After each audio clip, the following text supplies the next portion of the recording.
बाळासाहेबांच्या तमाम शिवसैनिकांना तुमच्या ह्या अनिश गाढवेचा, बाळासाहेबांच्या या कडवट शिवसैनिकाचा आणि शिवसेनेच्या प्रवक्त्याचा मानाचा जय महाराष्ट्र.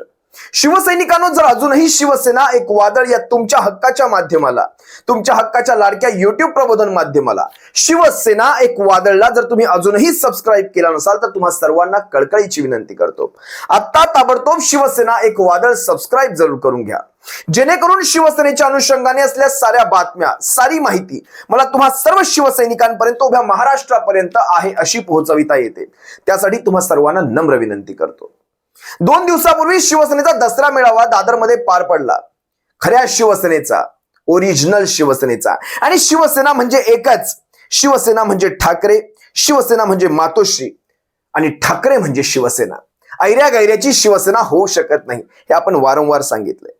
दादरमध्ये ज्या वेळेस मी स्वतः त्या दादरचा एक भाग होतो, शिवतीर्थाच्या अगदी बाहेरच मी उभा होतो, मी पाहत होतो, परिस्थिती पाहत होतो, पावसाचं सावट होतं. अशाही या परिस्थितीमध्ये एक एक शिवसैनिक जथ्थेच्या जथ्याने त्या दादरच्या शिवतीर्थावर येऊन आदळत होता. महाराष्ट्राच्या कानाकोपऱ्यातून येत होते. विशेषतः तुम्हाला सांगतो, ठाणे असेल, पालघर असेल, नवी मुंबई असेल, कर्जत खोपोली असेल आणि मुंबई तर आहेच आहे, या सर्व भागातनं शिवसैनिकांचे जथ्थेच्या जथ्थे दादरच्या शिवतीर्थावर येऊन आदळत होते. सेनाभावांचा मार्ग असेल, चहो बाजूनी दुमदुमला होता. आता तुम्हाला अनेक गोष्टी मला आजच्या ह्या व्हिडिओत सांगायच्यात. अगदी पुढच्या 10च मिनिटात मी माझं आजचं विश्लेषण संपवणार आहे. लक्षात घ्या शिवसैनिकांनो, एक मेळावा, विचारांचा मेळावा, संस्कारांचा मेळावा, एक मेळावा होत होता शिवतीर्थावर आणि दुसरा मेळावा, जो गद्दार मेळावा होता, तो पार पाडला जात होता आझाद मैदानावर. नाव काय दिलं? गोंडस नाव, आझाद शिवसेनेचा आझाद मेळावा. आझाद, ही आझाद तुम्हाला मी अनेक व्हिडिओ देखील दाखवणार आहे बरं का. आजच्या व्हिडिओमध्ये मी ऐऱ्या गैऱ्यांचा समाचार घेणार नाही. शिवसैनिकांनो, मला ते कोण वाघमारे वगैरे आहेत त्यांचे काही समाचार घ्यायला लावू नका. आपल्याला आपली एक पत ठेवायची असते, ती पत आपण ठेवूयात. ती पत आपण खाली जाणार नाही याची काळजी घेऊयात. रामदास कदमाचा समाचार आपण वेगळ्या व्हिडिओमध्ये घेऊयात, कारण ते 1.5 फुटाचं बेनं, ते कोकणातलं 1.5 फुटाचं बेनं, ठीक आहे, त्यांचा समाचार आपण वेगळ्या व्हिडिओत घेऊयात. पण आज जो समाचार आपण घेतोय त्या आझाद मैदानावरच्या मेळाव्याचा, जे जे मुद्दे मांडले, सगळ्या मुद्द्यांवर आपण येणार आहोत. वाईट ह्या गोष्टीचं वाटलं शिवसैनिकांनो, फक्त वाईट ह्या गोष्टीचं वाटलं, मेळावे कुणाचेही असो, महाराष्ट्रात 4-5 मेळावे पार पडले, मेळावे कुणाचेही असो, पण ज्या व्यक्तीला जाऊन 2 दिवस झाले नव्हते, त्या रतनजी टाटा साहेबांना एकदाही श्रद्धांजली अर्पण करण्यात आली नाही, या गोष्टीचं वाईट वाटलं. असो, ज्याच्या त्याच्या संस्कृतीचा तो भाग असावा. मला सर्वप्रथम आजच्या व्हिडिओला सुरुवात करण्यापूर्वी एका चॅनलचा विशेष समाचार घ्यावा असं वाटतो. त्या चॅनलचं नाव आहे जय महाराष्ट्र. आता प्रसाद काथे यांचे संपादक, प्रसाद काथे ही मुळात व्यक्ती, प्रसाद काथे नावाची ही व्यक्ती मुळातच एका वेगळ्या विचारांची आहे. ही संपादक नाही, ही पत्रकार होऊच शकत नाही. त्याची बॅलन्स भूमिका कधीच नसते. ते केव्हाच एका बाजूला झुकले गेलेले आहेत, केव्हाच संपलेलं आहे त्यांची पत्रकारिता, त्यांचं वागणं, बोलणं. त्यांचा फक्त पक्षप्रवेश होणं बाकी आहे भारतीय जनता पक्षामध्ये, असंच मला वाटतं. कारण त्यांचे ट्विटरवरचे ट्विट पहा, कायम एका अंगाने कललेले असतात.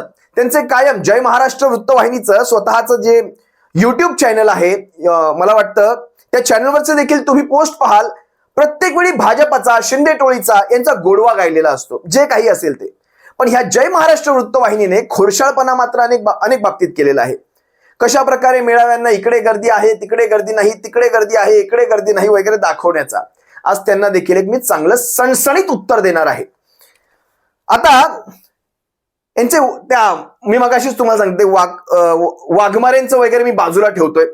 आपण आपली पद सांभाळूयात. हे काही आचकट विचकट प्रयोग करण्यासाठी काही लोकांना आणलं जातं आणि त्यांचं काम तेवढंच असतं. खरं तर माझ्या तोंडात काही वेगळे शब्द येतात, पण आपण मान ठेवत असतो. त्यांचं काम तेवढंच असतं, जेवढं सांगितलंय तेवढं काम करायचं, विषय संपवाय, त्यांचा विषय बाजूला करा. या असल्या लोकांवर आपण बोलूच शकत नाही. त्यानंतर झालं 33 मिनिटांचं भाषण. 33 मिनिटांचं भाषण. बरं, जे आचकट विचकट भाषण करण्यासाठी आणले जे होते, त्यांना अशा मधून चिठ्ठ्या यायच्या, भाषण थांबवा, जास्त वेळ झालाय, भाषण थांबवा, जास्त वेळ झालाय. त्यांच्याच पक्षात जर ही किंमत असेल तर आपण त्यांच्याविषयी काय बोलणार. असो, बाजूला करूयात. 33 मिनिटांचं भाषण आणि त्याची सुरुवात झाली जमलेल्या माझ्या तमाम, अरे काय बोलावं, ते ऐकणाऱ्याला पण हसू आलं असेल. जमलेल्या माझ्या तमाम हिंदू बांधवांनो भगिनींनो, ते ऐकण्याची सवय तुमच्या त्या समोरच्या जे कोणी बसले होते त्यांचीही संख्या मी तुम्हाला दाखवेल. त्यांना तरी ते ऐकायची सवय असेल का? जमलेल्या माझ्या तमाम हिंदू बांधवांनो, ते कोणालाही शोभत नाही हो. नाही जमलं तुम्हाला ते, नाही जमलं आणि नाहीच जमलं तुम्हाला ते, आणि ते कधी जमणार पण नाही. हे असले मेळावे पुढचे 2-3 महिन्यांपर्यंत, तुमच्या गटतटाचं अस्तित्व असेपर्यंत पुढचे 2-3 महिने राहतील. त्यानंतर हे मेळावे देखील इतिहास जमा होतील आणि तुम्ही सर्व आझाद होऊन जाणार आहात. ते तुम्ही म्हणालात ना, आझाद शिवसेनेचा आझाद मेळावा, ही एक व्हर्च्युअल शिवसेना तयार झालेली आहे, जिला त्या चुना आयोगाने नाव दिलेलं आहे, चिन्ह दिलेलं आहे. बाजूला करूयात आपण त्या सगळ्या गोष्टींना. 300 ओळींचं भाषण होतं, त्याच्यात 279 वेळा आणि म्हणून होतं, 400 वेळा खाली बघणं होतं, अनेक गोष्टी आहेत त्याच्यामध्ये. आता मी मुद्द्यांवर येतो. काय म्हणतात? पहिल्याच मुद्द्यात म्हणाले, चारही बाजूंनी लोक येत आहेत, महासागर पसरलाय, महासागर, सगळीकडनं लोक येत आहेत आपल्या मेळाव्यामध्ये. कोण म्हणालं? यांचे नेते म्हणाले. बघा ना काय म्हणतात, तुम्ही एकदा पहा हा व्हिडिओ. इथं शिवसैनिकांचा जनसागर लोटला, चारी बाजूनी लोक येत आहेत, अगदी शेवटच्या टोकापर्यंत हा शिवसैनिकांचा महासागर पसरला. व्हिडिओत म्हणतात चारी बाजूंनी लोक येत आहेत. तुम्हाला पाहिजे चारी बाजूंनी किती लोक आलेली आहेत? हसायचं नाही, फक्त डिस्क्लेमर टाकतो, हा व्हिडिओ पाहताना हसायचं नाही. किती चारी बाजूंनी लोक आहेत. बरं, हा व्हिडिओ जो तुम्हाला दाखवतोय मी, या व्हिडिओमध्ये यांचं भाषण चालू आहे बरं का. असं नाही की हा मेळावा संपल्यानंतरचा कोणतरी खोडशाळपणा केला आणि व्हिडिओ काढला, असं नाही. तुम्ही पहा स्क्रीनमध्ये यांच्या मुख्य नेत्याचं भाषण देखील चालू आहे. हा व्हिडिओ पहा, त्याच्यानंतर मी माझं विश्लेषण करतो.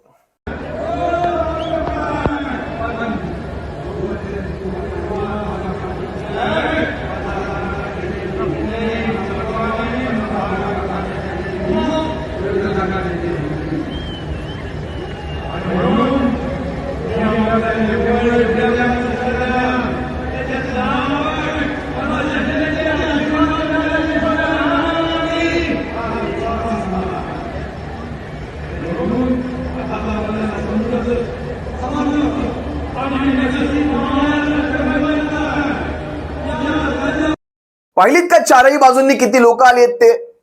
म्हणजे त्या आझाद मैदानाच्या एका तुकड्यावर, एका कोपऱ्यावर तुम्ही आपला मेळावा भरवलात आणि तो देखील तुम्हाला भरता आला नाही. म्हणजे शिवतीर्थापेक्षा आझाद मैदान हे कैक पटींनी लहान आहे बरं का. शिवतीर्थ हे फार मोठं ग्राउंड आहे. ते शिवतीर्थासारखी आझाद मैदानाला त्याची सर येणार नाही. पण त्या आझाद मैदानाच्या एका तुकड्यावर तुम्ही आपली सभा भरवता आणि ती देखील तुम्हाला भरवता येत नाही. आणि हे म्हणतात चारही बाजूंनी लोक येतात. पुढे काय म्हणाले? घासून पुसून नाही ठासून आलोय, आम्ही पुरून उरलोय, मी पळणारा नाही पळवणारा आहे, वगैरे वगैरे हे डायलॉग. खर तर मी आता त्याचाही व्हिडिओ दाखवणार होतो. मागच्याही मेळाव्यामध्ये हेच डायलॉग होते, याही मेळाव्यामध्ये हेच डायलॉग आहेत. घासून पुसून नाही ठासून आणि पुरून उरलो, पळणार नाही पळवणार आहे. त्याच्या पुढचा डायलॉग तुम्हाला सांगतो. 2 वर्षात आपलं सरकार लाडकं सरकार झालंय. 2 वर्षात लाडकं सरकार झालंय. खरं तर हे लाडकी बहीण, लाडका भाऊ आणि आज मला वाटतं काहीतरी टोल वगैरे, महाराष्ट्राच्या जनतेने यांना 42 वरून 15 वर टोलवलाय. त्याच्यानंतर सगळं लाडकं होऊ लागलं. असा काही टोलवला की टोल माफी देखील द्यावी लागली. महाराष्ट्राच्या जनतेला आता कळून चुकलंय ह्यांना कशा प्रकारे टोलवायचा. त्यामुळे हे 2 वर्षात लाडकं वगैरे कळेल तुम्हाला. पुढच्या 2 महिन्यात तुम्हाला लाडकं किती, सगळं काही उमजून चुकेल. त्यामुळे आणखी यांनी पुढे काय सांगितलं? बाळासाहेब म्हणायचे, आम्ही हा उठाव का केलाय तुम्हाला सांगायची गरज आहे का? बाळासाहेब म्हणाले होते अन्याय सहन करायचा नाही. खरं तर तुमचं ते डोंबिवलीच्या सभेतलं भाषण काढायला पाहिजे होतं. उद्धव साहेब खरंच त्याच सभेमध्ये तो राजीनामा मंजूर करून घेतला असताना ह्यांचा, जे आम्ही यांच्या मांडी लावून बसू शकत नाही साहेब, हा खिशात माझ्या राजीनामा आहे साहेब, तुमच्या चरणावर हा राजीनामा ठेवतोय, हा राजीनामा मंजूर करून घ्या साहेब, ही भारतीय जनता पक्ष आम्हाला काम करू देत नाही साहेब, वगैरे वगैरे. जरा ऐका ना त्या ह्यांचं, कुणाचं, प्रताप सरनाईकाचं ते पत्र वाचा एकदा पुन्हा. त्या पत्रात लिहिलेलं आहे की ह्यांच्यासोबत जुळवून घ्या, नाहीतर आमचं काही खरं नाही. ईडी, सीबीआय आमची, समजू शकता तुम्ही मला काय म्हणायचंय. हे सगळं वातावरण जरा भावना गवळीला विचारा, जरा अडसुळांना विचारा, जरा यामिनी जाधवांना विचारा, या सगळ्यांना विचारा, सगळं सांगतील की हा मनात आतल्या मनाला कुठेतरी विचारा की हा सगळा तो तुम्ही उठाव म्हणताय तुम्ही त्याला, ज्याला आम्ही प्रेमात गद्दारी म्हणतो, हा उठाव खरं तर बाळासाहेबांच्या विचारांसाठी झाला, हिंदुत्वासाठी झाला की स्वतःचे वैयक्तिक स्वार्थ साधण्यासाठी झाला, नगर विकास पासून तर मुख्यमंत्री पदापर्यंतचा प्रवास गाठण्यासाठी झाला? हा प्रश्न काहीतरी स्वतःला विचारा. मगाशी तुम्ही ती गर्दी पाहिलीत, ती गर्दी पाहून मी मगाशी सांगितलं हसायचं नाही अजिबात. हे असले आणि याच्याही पुढे जाऊन पुढे पुढे तुम्ही पहा, या गटाचं अस्तित्व असंच असंच असं असं शून्य होऊन जाणार. मला दया येते त्यावेळेस ही बाकीची जी उंदरं उड्या मारलेली आहेत ती कुठे जाणार, ती कुठे जाणार? त्याच वेळेस ज्यावेळेस मुंबईमध्ये मेळावा भरत होता, दादरमध्ये शिवतीर्थावर शिवसेनेचा मेळावा भरत होता, त्या मेळाव्याचं देखील मी तुम्हाला एक चित्र दाखवेल. मी त्याचा आवाज म्यूट केलेला आहे कारण आवाजाने तो कॉपीराईट वगैरे येतो. हा देखील एक मेळावा पहा ज्यामध्ये सुरुवात पासून शेवटपर्यंत कशी गर्दी जमली आणि कशी गर्दी बसून होती, जोवर उद्धव साहेबांचं भाषण होत नाही, जोवर राष्ट्रगीत वाजलं जात नाही. जरा पहा, हा देखील व्हिडिओ पहा.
या व्हिडिओवरून तुम्हाला अंदाज आला असेल कशा प्रकारे शिवतीर्थावर शिवसैनिकांचा जनसागर लोटत होता. आपण सर्वांनी पाहिलं. आता पुढचा एक प्रसंग सांगतो तुम्हाला. यामध्ये आझाद मैदानातून हे म्हणतायत घरात बसून उद्योग आले नसते, घरात बसून उद्योग आले नसते. तो काळ जो होता ना, तो काळ, त्या काळात केंद्राच्याच त्या शिफारसी होत्या की घरात सर्वांनी बसायचंय, बाहेर पडायचं नाहीये. बरं, त्यासाठीच आपले ते नारे होते, घरात बसा, घरात बसा. ह्यांनी काय सांगितलं? तुम्हीच घरात बसलात. बरं, मला एक सांगा, माणसाला जर कोविड झाला असेल, त्याने 4 लोकांमध्ये फिरायचं होतं का? जवळपास 2 ते 3 वेळा उद्धव साहेबांना कोविड झाला. त्यानंतर मणक्याचं ऑपरेशन झालं, अनेक व्याधींनी त्यांना जखडलं होतं त्या 2.5 वर्षाच्या काळात. तरी देखील महाराष्ट्राचा गाडा हा सुरळीत चालला होता, कारण उद्धव साहेबांचं सगळीकडे प्रशासनावर बारीक लक्ष होतं.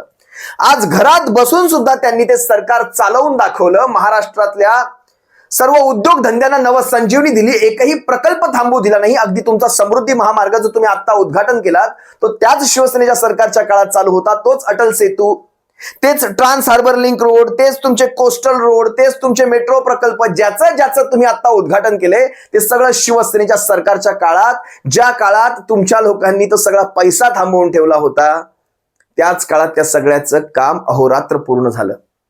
आता तुम्हाला काही गोष्टी सांगतो, महत्वाच्या गोष्टी आहेत बरं का, बारीक लक्ष द्या.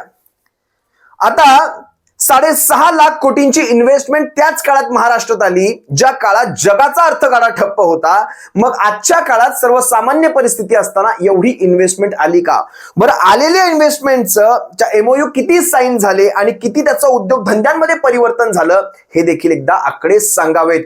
एक उद्योग दाखवाल सांगाल ते हरू. एक उद्योग दाखवायचा जो एमओयू त्याच्या म्हणजे एमआयडीसीमध्ये जाऊन त्यांनी प्लॅन टाकलेले आहेत, कामगार भरती झालेली आहे, उत्पादनाला सुरुवात झाली, हे दाखवायचं. आम्ही सांगाल ते हरू.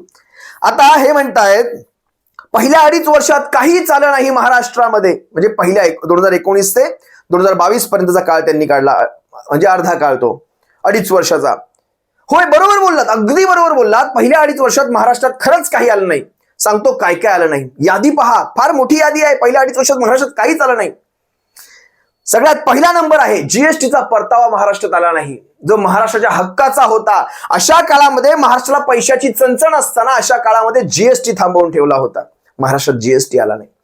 दुसरी गोष्ट, रेमडेसिवीरचा पुरवठा महाराष्ट्राला झालाच नाही. रेमडेसिवीर जे औषध जीवनावश्यक होतं त्या काळामध्ये, ज्याचे भाव 40 हजारांपर्यंत भिडले होते, ते औषध महाराष्ट्राला मिळत नव्हतं. ज्याचे साठे पोलिसांनी पकडले तर ह्यांचे मंत्री अगदी शेलारापासून फडणवीसापर्यंत त्या पोलीस चौक्यांमध्ये जाऊन दबाव टाकत होते. हे उभ्या महाराष्ट्राने पाहिलेलं आहे. आणखी सांगतो काय काय आलं नाही महाराष्ट्रामध्ये. मोठी यादी आहे. महाराष्ट्रात खरंच पहिल्या 2.5 वर्षात आलं नाही ते. ऑक्सिजनचा पुरवठा महाराष्ट्राला होत नव्हता. ऑक्सिजनच्या गाड्या पकडाव्या लागल्या, ज्या एअरलिफ्ट नंतर करायला लागले, कारण महाराष्ट्रातून ऑक्सिजन पाठवायचा नाही, कारण महाराष्ट्र सरकार पकडेल म्हणून ते ऑक्सिजनला. म्हणजे किती सापत्न ही वागणूक दिली गेली महाराष्ट्राला. पुढे ऐका, पीएम केअर फंडामध्येच पैसे टाका, सीएम केअरला पैसा देऊ नका कोणीही. ही गोष्ट म्हणजे महाराष्ट्राच्या सीएम केअर फंडाला पैसा आला नाही, ही गोष्ट देखील महाराष्ट्राला नाही. अगदी बरोबर बोललात तुम्ही. पुढची गोष्ट, आयसीयूच्या मशीन महाराष्ट्राला आलेल्या नाहीत. एक नवी आयसीयूची मशीन, आलेल्या मशीन सगळ्या त्याच्यामध्ये बिघाड होता. पुढे वॅक्सिनेशन म्हणजे वॅक्सिन्स होत्या, त्या वॅक्सिन सुद्धा महाराष्ट्राला केंद्राकडनं येत नव्हत्या. इतकी सापत्न वागणूक. तुम्ही अगदी बरोबर बोललात. पहिल्या 2.5 वर्षात महाराष्ट्रात काही चाललं नाही. त्यानंतर तुम्ही पुढचा विषय काढलात मुंबईच्या खड्ड्यांचा.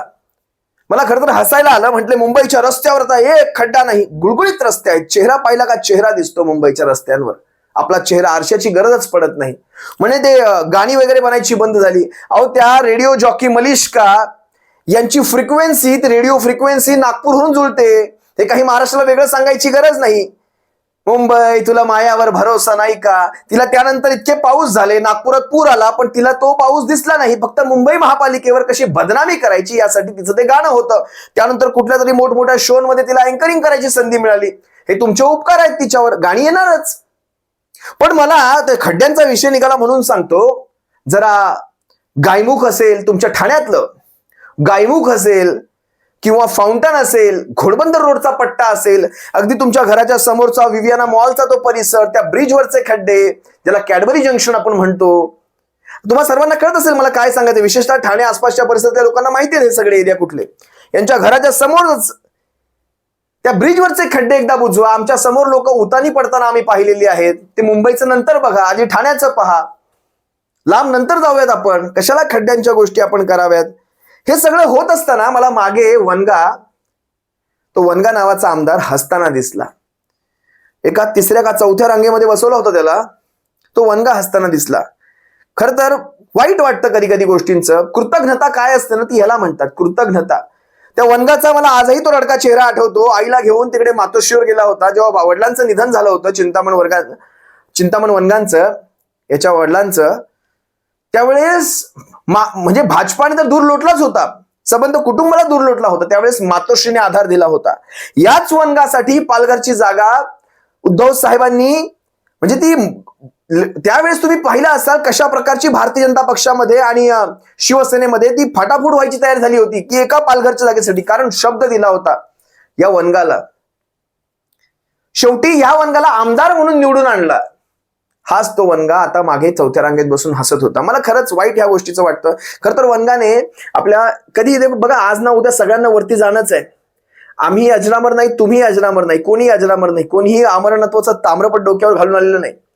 ज्यावेळेस कधी आपण वर जाऊ त्यावेळेस गालावर हात ठेवून जा, कारण आपल्या वडिलांपासून लांब राहा बरं का तिथे. कारण तुमचे वडील तुमचा गाल शोधत असतील आणि तो गाल वडील सुजवल्याशिवाय राहणार नाहीत. स्वर्गीय चिंतामणजी वर्ग हा तुमचा गाल नक्की शोधतील. असो, हे म्हणतायत की तुम्ही कोरोनाच्या काळामध्ये पैसे मोजत होते तुम्ही त्या बॉडी बॅग मध्ये, डेड बॉडी बॅग मध्ये किंवा कशामध्ये, खिचडीमध्ये वगैरे घोटाळे वगैरे काय काय म्हणाले. मला एक साधा प्रश्न विचारायचा आहे. त्यावेळेस जे कायदे लागू होते ते जीवनावश्यकचे कायदे लागू होते. महापालिकांना स्वतःचे अधिकार दिले गेले होते आणि देशातल्या सगळ्या महापालिकांना हे अधिकार दिले गेले होते. किमती पाहू नका, तुम्हाला जे जीव वाचवण्यासाठी, कारण त्या काळात सगळ्याच वस्तूंचे भाव गगनाला भिडले होते. तुम्ही साधंसं सॅनिटायझर पहा, साधं अगदी तो N95 चा मास्क पहा. अहो सोडा, शेपूची जुडी आणि पालकची आणि मेथीची जुडी पाहायची होती त्या काळामध्ये.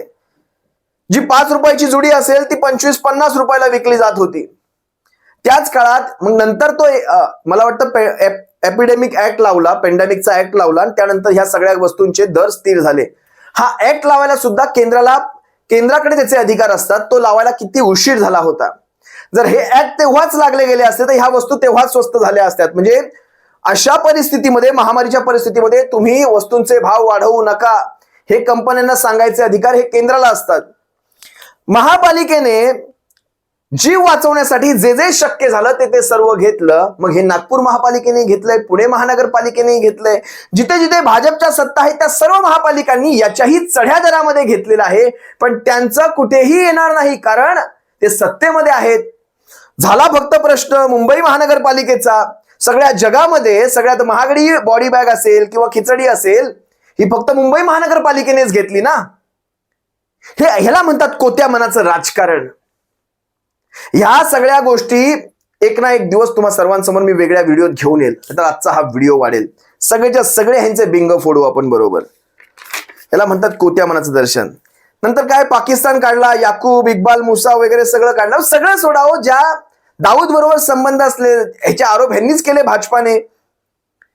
त्या नवाब मलिकांना बाजूला घेऊन बसले, याच्यावर कोणी बोलणार नाही. नंतर MIM वर देखील आले की MIM आणि शिवसेनेमध्ये काही फरक राहिला नाही म्हणतात.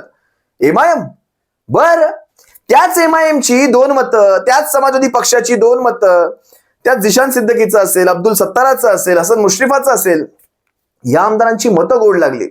MIM ची मतं तुम्हाला विधान परिषदेला पाहिजेत, ती मतं तुम्हाला गोड लागतात. त्याच्याशिवाय 26-26-26चा आकडा आलेला नाही भाजपाचा. हे तुम्ही शिकवायचं नाही. आज काँग्रेस काँग्रेस काँग्रेस म्हणताय, त्याच काँग्रेसचा मिलिंद देवराच ना, बरोबर, मिलिंद देवरा आणि अशोक चव्हाण तुम्ही राज्यसभेवर पाठवलेत. एक टोळीने पाठवला, एक भाजपाने कमळीने पाठवला. टोळी आणि कमळी दोघेही कमी नाहीत या सगळ्यामध्ये. या सगळ्यांना वरती पाठवणारे तुम्ही आणि आळ शिवसेनेवर. अरे वा रे वा, महाराष्ट्रातल्या जनतेला सगळं कळतं. शेवटी काय म्हणाले, मी सर्वसामान्य घरातला आहे, मी तोंडात ते काय सोन्याचा चमचा घेऊन वगैरे आलेलो नाही वगैरे वगैरे. यांचे आळ. तुम्ही सर्वसामान्य, शिवसेना कधीही भेदभाव करत नाही. शिवसेनेत कुणाची जात कुठली, धर्म कुठला, पंथ कुठला, प्रांत कुठला कधीही विचारलं जात नाही. तुम्ही सर्वसामान्य घरातले आहात. याच उद्धव बाळासाहेब ठाकरेंनी, ज्यांच्या काळात तुमचं राजकीय करिअर घडलं 2004 नंतरचं, ज्यावेळेस त्यांच्या हातात सगळा पदभार होता, याच उद्धव बाळासाहेब ठाकरेंनी तुम्हाला नेतेपद दिलं होतं. याच उद्धव बाळासाहेब ठाकरेंनी तुम्हाला विधान परिषदेमध्ये विरोधी पक्षनेतेपद दिलं होतं. याच उद्धव बाळासाहेब ठाकरेंनी तुम्हाला 2-2 जिल्ह्यांची पालकमंत्रीपद दिली होती. एक विदर्भातलं होतं, एक ठाण्यामधलं होतं. याच उद्धव बाळासाहेब ठाकरेंनी तुम्हाला बांधकाम मंत्रीपद दिलं होतं. याच उद्धव बाळासाहेब ठाकरेंनी तुम्हाला नगरविकास मंत्रालयापर्यंत नेलं होतं आणि 4 वेळा आमदारकीपर्यंत नेलं होतं. ज्यांनी आपलं राजकीय अस्तित्व घडवलं, आपलं राजकीय करिअर घडवलं. मी असं ऐकलंय, आयुष्यात अशा व्यक्तीला कधीही एकटं सोडू नका आणि तिच्या बाबतीत कधी दगा करू नका, ज्यांनी आपल्याला चालायला, बोलायला, पळायला, वाचायला, लिहायला किंवा जग पाहायला शिकवलं. अशा व्यक्तींच्या बाबतीत कधी दगा करू नका.